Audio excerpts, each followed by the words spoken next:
Hai, selamat datang ke channel Cikgu Aini.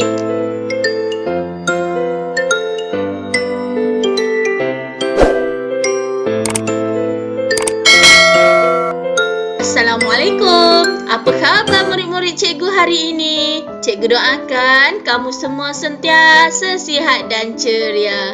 Selamat datang ke kelas Asas Masakan bersama saya, Cikgu Aini. Jom kita mulakan.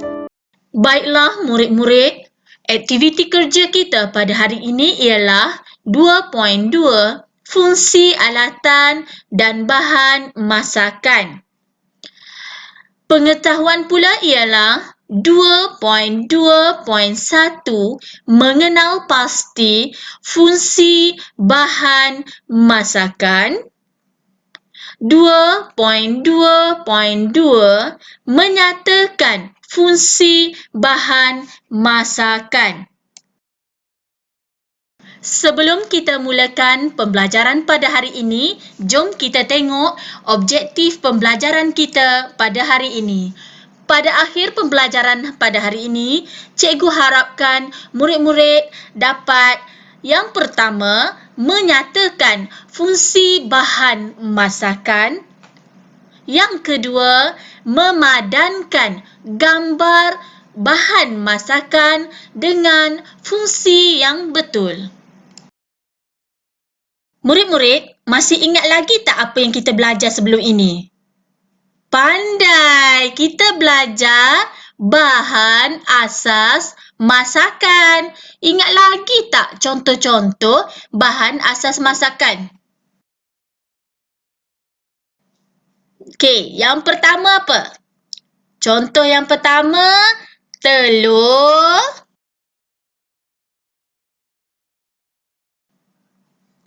Contoh yang kedua, beras.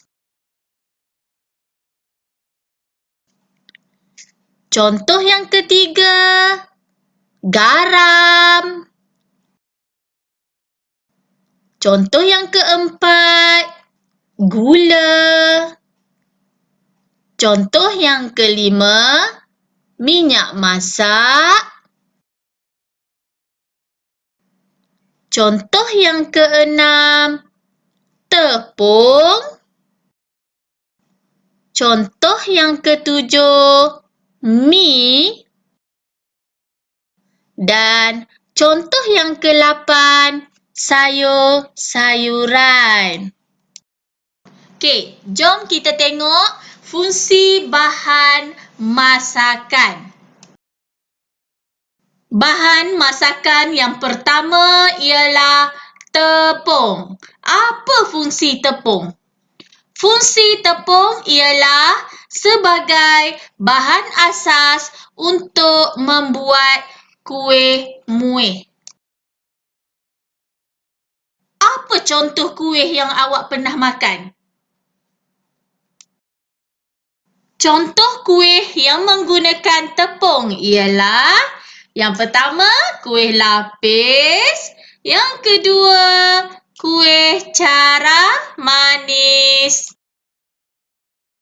Bahan masakan yang kedua ialah telur. Apa fungsi telur ni? Fungsi telur ialah untuk menggebukan kuih. Contoh kuih yang menggunakan telur ialah kuih donat. Contoh bahan masakan yang ketiga ialah mi. Apa fungsi mi ni? Fungsi mi ialah sebagai bahan utama masakan. Contoh hasil masakan menggunakan mi ialah mi goreng. Bahan masakan yang keempat ialah sayur-sayuran. Apa fungsi sayur-sayuran ni? Fungsi sayur-sayuran ialah sebagai bahan tambahan masakan. Contoh masakan yang menggunakan sayuran sebagai bahan tambahan ialah bihun goreng. Cuba kamu lihat gambar bihun goreng ni. Apa sayuran yang kamu nampak? Pandai. Ada limau nipis, ada cili, ada daun bawang dan ada sayur toge. Bahan masakan yang kelima ialah beras. Apa fungsi beras ni? Fungsi beras ialah sebagai bahan utama masakan.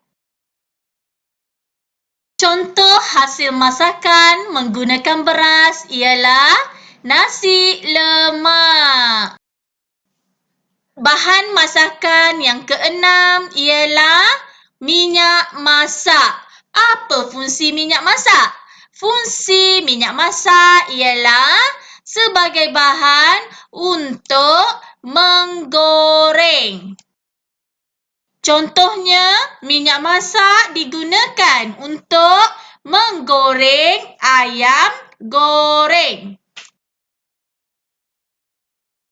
Baiklah murid-murid, setakat ini sahaja pelajaran kita untuk hari ini. Jangan lupa ya, like, komen, share dan subscribe. Sehingga berjumpa lagi. Sekian, terima kasih.